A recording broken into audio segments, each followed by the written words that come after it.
Lain macam ni kelas ni. Kena datang kelas ni. Saya Norani, boleh panggil saya Teacher Nora. Saya merupakan founder untuk kelas cepat membaca Tuahdah. Mula-mula saya masuk kelas ni, saya macam terkejut. Sebabnya, saya ni banyak sebenarnya saya join kelas-kelas fizikal dengan online.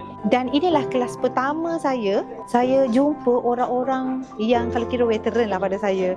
Umur 40 lebih, umur 50 lebih. Sebelum ni kelas-kelas saya join dalam paling-paling tu pun 40-an, 30-an dia ramai sangat. Ini macam 50 pun ada, 60 lebih pun ada. Dia macam satu vibe yang lain macam ni kelas ni. Dan kakak-kakak yang di dalam ni memang gila lah.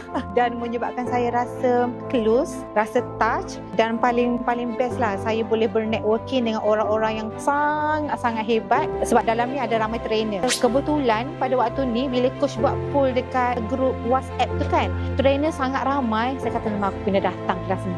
Rugi kalau aku tak datang. Dan saya memang mak, siapa-siapa yang saya nak jumpa, nak tanya, saya memang mak, saya memang dah jumpa duduk sebelah tanya.